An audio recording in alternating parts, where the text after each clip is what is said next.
কর্কট রাশির জাতক জাতিকাদের বলছি, একটা স্বভাব আপনি কখনো খেয়াল করেছেন? হৃদয় দিয়ে ভালোবাসেন, প্রাণপণ দিয়ে যত্ন নেন, আর পরিবারের জন্য সব কিছু বিসর্জন দিতে রাজি। তবু কেন জানি না, সব ভালো করেও শেষে কর্কট রাশির জাতক জাতিকাদের ভাগ্যে জোটে কষ্ট। কর্কট রাশির জাতক জাতিকা হিসেবে আপনারও কি মনে হয়, আমি সবাইকে এত ভালোবাসি তবু কেন আমায় বোঝে না? আমি তো সব দিই তবু শেষে কেন একা হয়ে যাই? এই প্রশ্নটা যদি কখনো আপনার হৃদয়ে গেঁথে থাকে তাহলে অবশ্যই নিচে কমেন্ট করে জানান, এবং এই ভিডিওটা আপনার জন্য একদম সঠিক। কারণ এই কষ্টের পেছনে আছে একটা ছোট সূক্ষ্ম কিন্তু ভয়ঙ্কর ভুল, যেটা আপনি প্রতিদিন প্রতিনিয়ত করছেন, এবং সেটা করছেন নিজের অজান্তেই। আজ আমি খুলে বলবো আর দেখাবো কিভাবে মাত্র 3 সপ্তাহে এই ভুলটা বদলে আপনি ফিরে পেতে পারেন নিজের শান্তি, ভালোবাসা, আত্মসম্মান এবং জীবনের সাফল্য এবং স্বপ্ন পূরণ করার রাস্তা।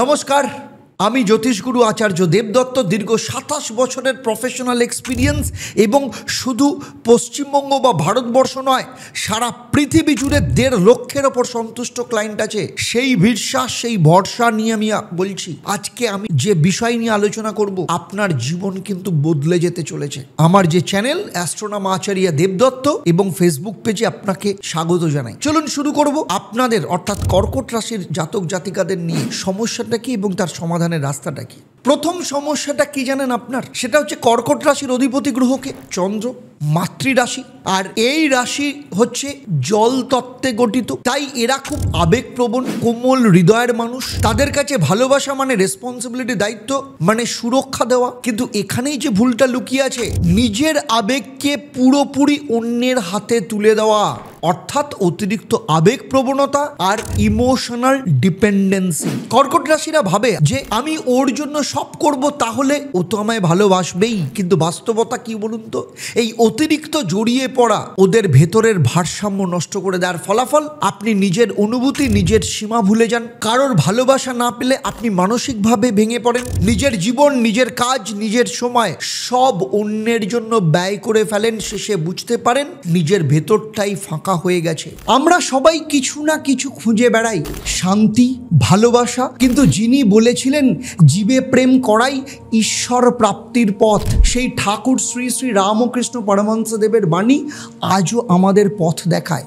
এই অন্তরের ঈশ্বরকে জাগিয়ে তুলতেই আমরা গড়েছি Ishwar foundation, inner spirituality and wisdom organization of Shri Ramakrishna Paramahansadev.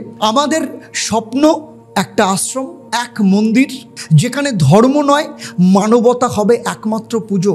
আপনিও আসুন, এই যাত্রায় অংশ নিন, কারণ আপনার ছোট একটা অংশগ্রহণেও একদিন অন্তরের ঈশ্বরকেও কিন্তু খুঁজে পাওয়া যাবে। চলো নেক্সট চ্যাপ্টারে আলোচনা করব জ্যোতিষীয় মনস্তত্ত্ব কি বলছে। দেখুন, চন্দ্র মানে মন, আর কর্কট মানে হচ্ছে হৃদয়। চন্দ্র যখন অতিরিক্ত প্রভাব ফেলে তখন মন হয়ে যায় অত্যন্ত সংবেদনশীল, সেন্সিটিভ। একটা ছোট্ট কথা, একটা ছোট্ট আচরণ সবই আপনার মনে কিন্তু বড় দাগ ফেলে যায়। জ্যোতিষশাস্ত্রে এই অবস্থাকে বলা হয় চন্দ্রদোষ, যেখানে আবেগ আপনার বুদ্ধিকে ঢেকে দেয়, আর মনস্তত্ত্বের ভাষায় এটাকে বলা হয় ইমোশনাল এনহ্যান্সমেন্ট, যেখানে আপনি অন্যের আবেগে এতটাই জড়িয়ে যান যে নিজের আলাদা সত্তা বোঝার আপনার পক্ষে কঠিন হয়ে পড়ে। আর এর প্রভাব শরীরেও পড়ে। কর্কট রাশির মানুষদের মধ্যে দেখা যায় হজমের সমস্যা, বুক ভারী লাগা, ঘুমের অসুবিধা, মুড সুইং হওয়া, এমনকি চাপা কান্না বা গিলতে না পারা আবেগের ভার। আপনারা যদি এইগুলো ফিল করে থাকেন অবশ্যই নিচে আমাকে কমেন্টে জানাবেন। আর এবারে আলোচনা করব পরের চ্যাপ্টারে আপনাদের জীবনের ক্ষতির চিহ্ন কোথায় কোথায় তৈরি হয়। আপনি নিজের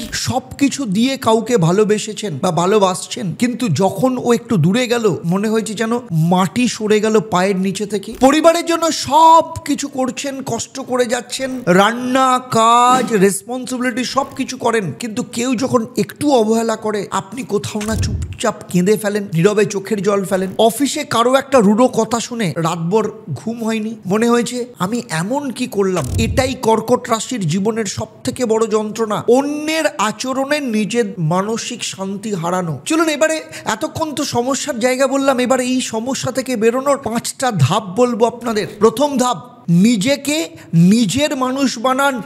রুল, প্রত্যেক দিন অন্তত 15 মিনিট নিজের জন্য সময় রাখুন। চা খেতে খেতে জানলার পাশে বসে শুধু ভাবুন আমি কেমন আছি। এটা করলেই আপনি কিন্তু আপনার মনের সঙ্গে আবার বন্ধুত্ব করতে পারবেন। তার মানে মনের সাথে কানেকশন তৈরি করুন। Step number 2, feel write release. যখন মন খারাপ লাগবে, কান্না আসবে, তখন লিখে ফেলুন কে কি কেন কষ্ট দিল। লিখে একটা মোমবাতি জেলে পেপারটা ভাঁজ করে সেই পেপারটা জ্বালিয়ে দিন এবং সেই যে ছাইটা আপনি ওয়াশরুমে যান একদম ফ্লাশ করে দিন। এর মাধ্যমে আপনি আবেগে জমে থাকা শক্তি নিজের মধ্যে থেকে মুক্ত করতে পারবেন। স্টেপ নাম্বার 3, না বলার সাহস করুন। সবসময় হ্যাঁ মানে নিজেকে আপনি হারিয়ে ফেলছেন। প্রয়োজনে বলুন আজ আমার নিজের একটু সময় দরকার ভেবে দেখার। এই একটা বাক্য আপনার জীবনে ব্যালেন্স ফিরিয়ে আনবে। আর স্টেপ নাম্বার 4, চন্দ্র ব্যালেন্স খাবার। সকালে ঠান্ডা দুধ বা নারকেল জল, দুপুরে হালকা খাবার কম মশলা, আর রাত্রে ঘুমানোর আগে চন্দ্র বা জুঁই ফুলের গন্ধের কোনো ধূপ জ্বালান। এই অভ্যাস চন্দ্রের অতিরিক্ত অস্থিরতা কমাবে। আর স্টেপ নাম্বার 5, ওয়াটার মেডিটেশন। প্রতিদিন সকালে 1 গ্লাস পরিষ্কার জল হাতে নিয়ে 3 মিনিট তাকিয়ে থাকুন তার দিকে। মনে মনে বলুন আমার মন শান্ত, আমি ভীষণ পরিষ্কার, আর আমি ভীষণ স্থির। এই 3 মিনিট একদম ওয়াটার মেডিটেশনের পর নিজের মনকে সেই জলের মধ্যে কনসেন্ট্রেট করবার পর তারপর সেই জলটা পান করুন। এটা চন্দ্র শক্তিকে ভারসাম্য করে মনকে শান্ত রাখবে। এই যে 5টা ধাপ, এই 5টা ধাপ মেনে চললে আপনি দেখবেন ধীরে ধীরে মন হালকা হচ্ছে, অন্যের কথায় কষ্ট পাওয়া কমছে, আর নিজের ভেতরের কোথাও না কোথাও শক্তি আসছে। যদি মনে হয় আপনি একা পারবেন না বা কনফিউশন হচ্ছে, নিচে কমেন্টে হেল্প লিখুন। আমি বা আমার টিম আপনাকে ব্যক্তিগতভাবে গাইড করব। আজ যখন পৃথিবীটা ভরে যাচ্ছে অশান্তিতে, লোভে আর বিভাজনে, তখন একটাই পথ, অন্তরের শান্তি আর আত্মবোধ। ঠাকুর শ্রী শ্রী রামকৃষ্ণ পরমহংস দেবের সেই অন্তরাত্মার বাণীকে মানুষে মানুষে পৌঁছে দিতে আমরা গড়ে তুলেছি ইস্পার ফাউন্ডেশন। আমাদের স্বপ্ন ঠাকুরের নামে একটা আশ্রম ও একটা মন্দির, যেখানে প্রতিটি প্রাণে জাগবে অন্তরের ঈশ্বর। আপনিও আসুন, এগিয়ে আসুন, যোগ দিন এই যাত্রায়।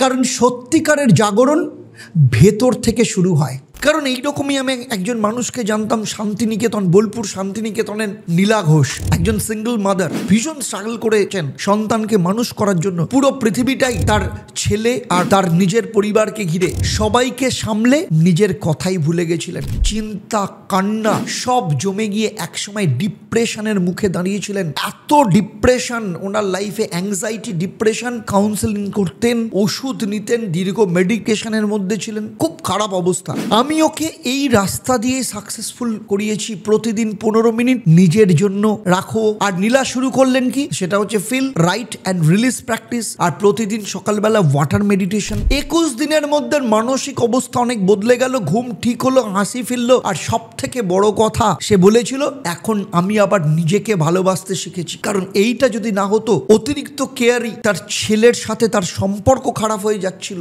তার ছেলে তার লাইফ থেকে দূরে, যাকে নিয়ে সে বেঁচেছিল সেই তার জীবন থেকে দূরে সরে যাচ্ছিল।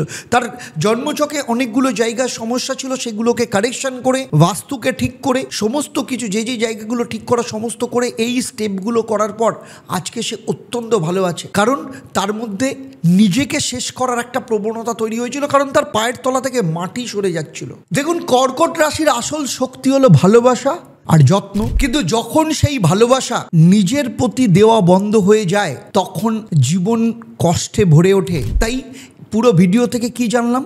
ভুল একটাই, অতিরিক্ত আবেগ আর নিজের সীমা ভুলে যাওয়া। আর এখান থেকে বেরোনোর সমাধানও অত্যন্ত সহজ। 1, নিজের জন্য সময় দেওয়া। 2, নিজের অনুভূতিকে বোঝা। 3, নিজেকে, নিজের যত্নকে প্রাধান্য দেওয়া। তাই আপনার ক্ষেত্রে এটা শুরু করার সব থেকে ভালো সময় কবে ছিল? সেটা হচ্ছে গতকাল। তারপরের সব থেকে ভালো সময় কোনটা? সেটা হচ্ছে এই ভিডিওটা শেষ করার পর এখনই। তাই এখনই শুরু করুন, আজ থেকে শুরু করুন। নিজের সঙ্গে নতুন করে বন্ধুত্ব তৈরি করুন।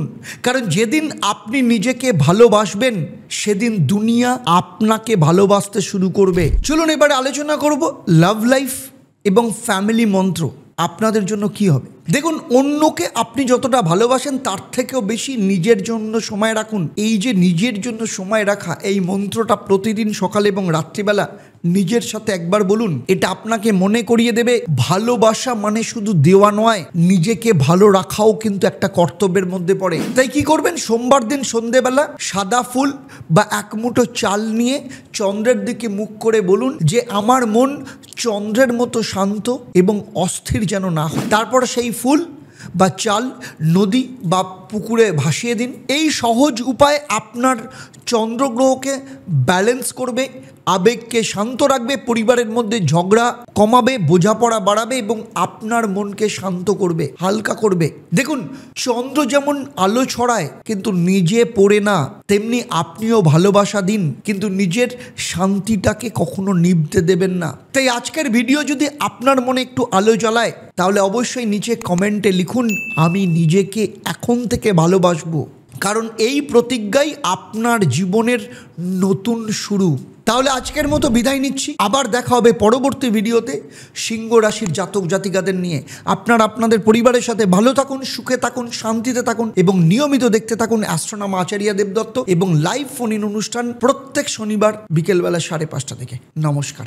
ওম নমঃ শিবায়। হর হর মহাদেব।